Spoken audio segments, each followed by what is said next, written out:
Hidup seatap dengan mertua dan adik ipar perempuan ternyata tidak semudah yang kubayangkan.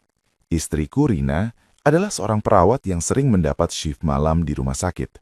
Saat Rina pergi bertugas, rumah yang besar ini hanya menyisakan aku, ibu mertuaku, Ibu Asih, dan adik ipar perempuanku Sari yang baru saja lulus kuliah.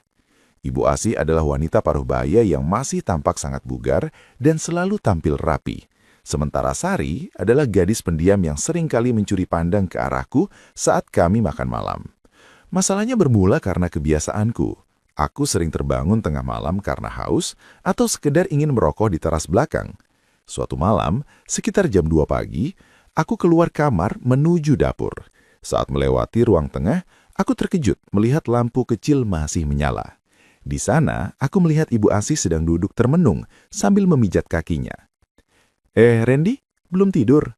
Tanyanya dengan suara serak yang entah kenapa terdengar berbeda di telingaku. "Haus, Bu. Ibu kenapa belum tidur?" Jawabku sambil mendekat. "Kaki ibu kram lagi, Ren. Mungkin faktor usia. Rina nggak ada, ibu jadi nggak enak mau minta tolong." Ucapnya sambil menatapku dengan tatapan yang sangat dalam. Baru saja aku hendak menawarkan bantuan, tiba-tiba pintu kamar sebelah terbuka. Sari keluar dengan pakaian tidur tipisnya. Wajahnya tampak terkejut melihatku dan ibunya berada di ruang tengah pada jam segini. Bukannya masuk kembali, Sari justru ikut bergabung duduk di sofa.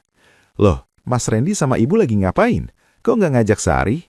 Ucap Sari dengan nada manja yang aneh. Di momen itu, aku menyadari sesuatu. Ada kecerdikan yang disembunyikan oleh kedua wanita ini. Mereka berdua seolah sudah tahu kebiasaanku yang sering terbangun malam. Tatapan Ibu Asih yang penuh pengalaman dan senyum tipis Sari yang penuh misteri malam itu membuat bulu kudutku berdiri, sekaligus memicu rasa penasaran yang berbahaya. Mereka berdua seolah sedang memainkan sebuah permainan tanpa suara, di mana aku adalah hadiah utamanya saat Rina tidak ada di rumah. Suasana ruang tengah malam itu terasa begitu mencekam, namun membangkitkan suasana. Jarum jam dinding seolah berdetak lebih keras, seirama dengan degup jantungku yang tak keruan. Rina masih ada di rumah sakit, menyisakan kekosongan yang entah kenapa malam ini diisi dengan cara yang sangat ekstrem. Ibu Asih masih duduk di sana, menyandarkan punggungnya di sofa empuk. Ia mengambil sebuah botol kecil berisi minyak urut dari atas meja. "Ren, maaf ya kalau ibu lancang, tapi kaki ibu benar-benar kaku, rasanya menjalar sampai ke punggung. Kamu kan laki-laki. Tenagamu pasti lebih kuat untuk menekan urat yang terjepit ini," ucapnya dengan suara yang rendah dan penuh permohonan. Aku ragu sejenak. Namun Sari yang duduk di seberangku justru menimpali dengan nada yang sangat tenang, seolah ini adalah hal yang biasa. "Iya Mas, bantu ibu. Sari tadi sudah coba pijat, tapi tangan Sari kecil, nggak berasa. Mas Randy kan tangannya besar, pasti ibu langsung enak." Dengan tangan yang sedikit gemetar, aku menerima botol minyak itu. Wangi aromaterapi yang tajam mulai memenuhi indera penciumanku. Aku duduk di lantai, tepat di bawah kaki Ibu Asih. Begitu telapak tanganku yang diolesi minyak menyentuh betisnya yang masih kencang untuk ukuran wanita seusianya, aku merasakan sebuah tarikan energi yang aneh. Ibu Asih menarik nafas panjang. Kepalanya mendongak ke belakang, matanya terpejam menikmati setiap tekanan jemariku. "Iya, di situ, Ren. Kamu pintar sekali cari titiknya," desahnya pelan. Di saat aku sedang fokus pada kaki mertuaku, aku merasakan sebuah gerakan di sampingku. Sari berpindah posisi. Ia kini duduk sangat dekat di sebelahku. Bahkan lututnya sengaja bersentuhan dengan lenganku. Ia memperhatikan setiap gerak tanganku dengan mata yang redup. "Mas, bahu ibu juga katanya pegal. Nanti kalau sudah selesai kakinya, bahunya juga ya," bisik Sari tepat di telingaku, membuat hembusan nafasnya terasa hangat di kulitku. Aku merasa terjebak dalam sebuah skenario yang sudah disusun dengan sangat rapi. Kecerdikan mereka berdua sungguh luar biasa. Ibu Asih menggunakan alasan sakit fisik untuk mendapatkan sentuhanku, sementara Sari menggunakan kehadirannya untuk memastikan bahwa permainan ini aman dan terkendali. Mereka tidak saling cemburu. Baliknya, mereka seperti sedang bekerja sama untuk menguji seberapa jauh aku bisa bertahan. Setiap olesan minyak pijat malam itu seolah melunasi rasa sepi yang selama ini tersimpan di rumah ini. Aku tahu ini adalah sebuah jebakan yang manis. Jebakan yang dimulai dari minyak pijat, namun tujuannya jauh lebih dalam dari sekadar menyembuhkan kram. Di bawah lampu remang ruang tengah, aku menyadari bahwa malam-malamku ke depan tidak akan pernah sama lagi selama Rina bertugas di luar sana. Ruang tengah itu semakin panas, meski kipas angin sudah berputar di level maksimal. Aku baru saja selesai memijat bahu ibu Asih yang terasa kaku. Mertuaku itu tampak sangat rileks. Ia menyandarkan kepalanya di bantalan sofa dengan mata setengah terpejam, memberikan kode bahwa ia sangat puas dengan pelayananku. Namun, kejutan sebenarnya baru saja dimulai. Saat Ibu Asih mulai terlihat mengantuk dan beranjak pelan menuju kamarnya, ia sempat berbisik kecil sambil menepuk bahuku. "Makasih ya, Ren. Kamu memang menantu yang bisa diandalkan. Ibu tidur duluan, kakinya sudah enak." Kini, di ruang tengah itu hanya tinggal aku dan Sari. Suasana yang tadinya penuh dengan aroma minyak urut, kini berganti dengan aroma parfum vanila yang lembut dari tubuh Sari. Aku pikir Sari akan menyusul ibunya ke kamar, tapi ternyata dugaanku salah besar. "Mas, capek ya habis pijat ibu?" tanya Sari sambil mendekat. Suaranya sangat lirih, hampir seperti bisikan angin. "Ya, lumayan, Sar. Mas mau cuci tangan dulu," jawabku mencoba menjaga jarak. Tapi sebelum aku sempat berdiri, tangan Sari yang halus sudah lebih dulu menyentuh lenganku. Ia menarikku kembali untuk duduk. Kecerdikan Sari mulai terlihat jelas malam ini. Ia tidak menggunakan alasan sakit seperti ibunya. Ia menggunakan timbal balik sebagai senjatanya.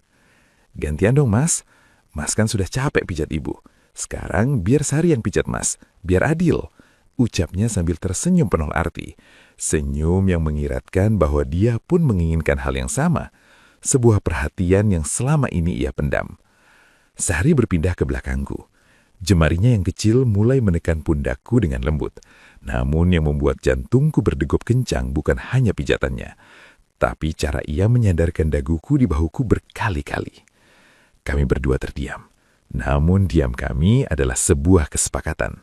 Sebuah kesepakatan bahwa apa yang terjadi malam ini adalah rahasia antara aku, dia, dan Ibu Asih. "Mas, Sari tahu kok, Mas Randy sering kesepian kalau Mbak Rina shift malam. Sari juga sama, Mas.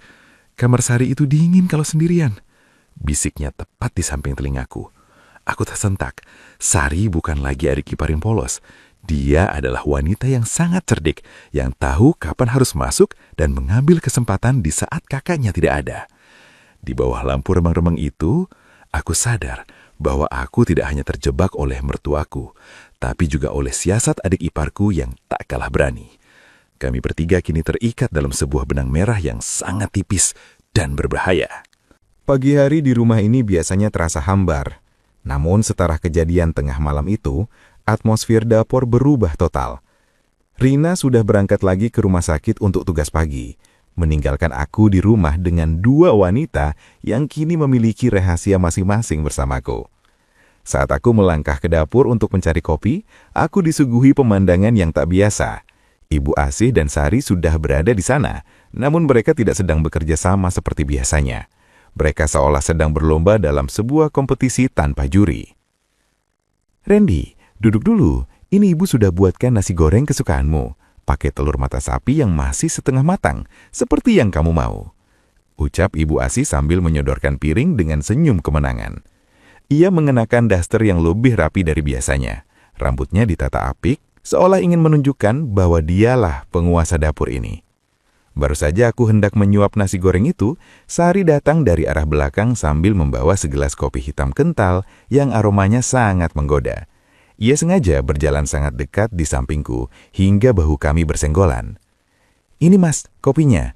Sari tahu Mas Randy nggak suka kopi yang terlalu manis kalau pagi-pagi kan? Sari tadi yang racik sendiri, beda sama kopi buatan ibu yang biasanya kebanyakan gula. Sindir Sari sambil menatap ibunya dengan tatapan menantang namun tetap manis. Aku terjepit di antara dua layanan yang sangat luar biasa. Ibu Asih memanjakan perutku, sementara Sari memanjakan seleraku.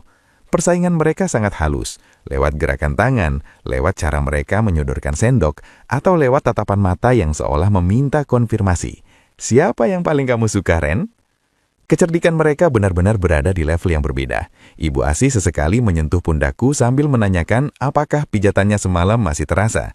Sementara Sari dengan berani duduk di depanku, memainkan jemarinya di atas meja sambil sesekali mengedipkan mata saat ibunya berbalik badan. Hebatnya, keduanya berhasil. Pagi itu, aku merasa menjadi pria paling beruntung sekaligus paling berdosa. Nasi goreng Ibu Asih terasa sangat nikmat, dan kopi racikan Sari memberikan tendangan energi yang aku butuhkan. Aku menikmati setiap perhatian itu, setiap sentuhan kecil yang mereka berikan di sela-sela aktivitas dapur. Mereka berdua tahu aku menikmatinya. Dan di balik persaingan itu, aku mencium adanya sebuah kesepakatan tak tertulis. Selama Rina tidak ada, aku adalah milik mereka berdua di rumah ini. Dapur yang biasanya hanya tempat memasak, kini telah berubah menjadi medan tempur gairah yang sangat halus. Malam kedua tanpa Rina di rumah terasa jauh lebih berat, lebih pekat, dan penuh dengan rencana yang tak lagi malu-malu. Aku duduk di balkon belakang, mengamati bayangan di dalam rumah melalui kaca jendela. Aku bisa melihat Ibu Asih dan Sari seolah sedang melakukan tarian diplomasi di ruang tengah. Mereka berbagi tugas, mengatur waktu, dan sesekali berbisik seolah sedang membagi shift untuk menjagaku. Aku tersenyum tipis. Mereka mengira aku adalah umpan yang bisa mereka bagi sesuka hati. Mereka mengira kecerdikan mereka telah memenangkanku. Tapi malam ini, aku memutuskan untuk mengambil kendali penuh. Aku bukan lagi menantu atau kakak ipar yang pasif. Aku adalah pria yang akan memberikan siraman rohani yang sesungguhnya pada mereka berdua. Sekitar jam 1 pagi, suasana rumah mendadak sunyi. Aku sengaja mematikan semua lampu kecuali lampu remang di ruang tengah. Benar saja, pintu kamar Ibu Asih terbuka lebih dulu. Ia keluar dengan jubah tidur sutra yang berkilau, membawa aroma minyak melati yang sangat kuat. "Ren, Ibu nggak bisa tidur lagi. Kakinya benar-benar butuh sentuhanmu," bisiknya sambil mendekat ke arah sofa tempatku bersandar. Baru saja ia duduk di sampingku, pintu kamar Sari pun terbuka. Ia tidak tampak terkejut melihat ibunya di sana. Sari justru berjalan dengan tenang, membawa sebotol air dingin dan duduk di sisi lain dariku. Ibu ini selalu saja curi start. Sari juga mau minta diajarkan sesuatu sama Mas Randy malam ini. Ucap Sari dengan nada menantang namun penuh gairah. Aku menatap mereka berdua secara bergantian. Di tengah kesunyian itu, aku tidak lagi menuruti permainan giliran mereka. Kuraih tangan Ibu Asih di sisi kanan dan kurangkul bahu Sari di sisi kiri. Aku membawa mereka masuk ke dalam pusaran kekuasaanku. "Kenapa harus bergantian kalau kalian berdua sama-sama membutuhkanku?" ucapku dengan suara berat yang membuat mereka berdua terdiam seketika. Malam itu, aku memberikan siraman yang tak akan pernah mereka lupakan. Sebuah perhatian yang tuntas, sebuah kehangatan yang merata. Aku mematahkan persaingan mereka dengan menjadikan mereka berdua bagian dari dunia rahasiaku. Tidak ada lagi ibu mertua yang merintih kesakitan sendirian, tidak ada lagi adik ipar yang kesepian di kamar dinginnya. Di bawah lampu yang temaram, aku menunjukkan bahwa aku bukan sekedar pilihan, tapi aku adalah pusat dari kehidupan mereka di rumah ini saat Rina ada. Mereka berdua akhirnya menyerah pada kepemimpinanku, mengakui bahwa dalam diam mereka seutuhnya milikku. Malam yang tadinya mereka atur sedemikian rupa, kini justru berjalan sesuai dengan keinginanku. Kami bertiga telah melampaui batas norma, bersatu dalam sebuah rahasia besar yang terkunci rapat di balik dinding-dinding rumah yang sepi. Pagi kembali menyapa dengan cahaya keemasan yang menembus celah gorden. Suara kunci diputar di pintu depan menandakan Rina telah pulang dari tugas malamnya. Aku duduk di meja makan, menghirup kopi hangat dengan ketenangan yang tak terusik. Di dapur, Ibu Asih sedang menyiapkan sarapan dengan senyum yang jauh lebih cerah.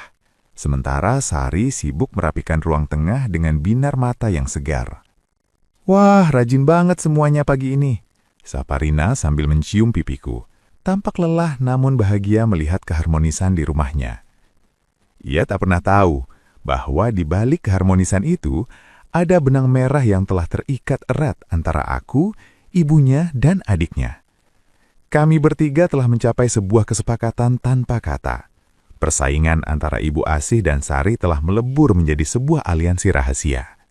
Aku tidak lagi memihak salah satu, karena aku adalah pemilik dari kerinduan mereka berdua. Di hadapan Rina, kami adalah keluarga teladan. Namun di saat malam kembali sunyi dan Rina berangkat bertugas, pintu-pintu rahasia itu akan kembali terbuka hanya untukku. Rahasia ini adalah kunci yang menjaga kedamaian rumah ini. Selama Rina bahagia dengan pengabdian di rumah sakit, biarlah kami bertiga menjaga api kehangatan ini tetap menyala di bawah atap yang sama. Semua harmoni yang ekstrim, namun memberikan kepuasan yang seutuhnya bagi kami yang terjebak dalam zona romantis yang tak terbatas. Kisah Randy, Ibu Asih, dan Sari berakhir dalam sebuah rahasia yang terkunci rapat. Sebuah drama tentang bagaimana perhatian dan keberanian bisa mengubah ketegangan menjadi sebuah kesetiaan baru yang tak terduga. Terima kasih telah setia menyimak drama rahasia di balik pintu tengah, dari awal hingga akhir. Ingatlah, terkadang apa yang terlihat di permukaan hanyalah sebagian kecil dari cerita yang sebenarnya terjadi di dalam rumah. Tetaplah di Zona Romantis, kumpulan cerita-cerita dan kisah-kisah romantis terbaru dan menyentuh hati. Tuliskan komentarmu. Kisah ini telah selesai. Ingin petualangan romantis apa lagi untuk besok? Berikan ide atau judul pilihanmu di kolom komentar.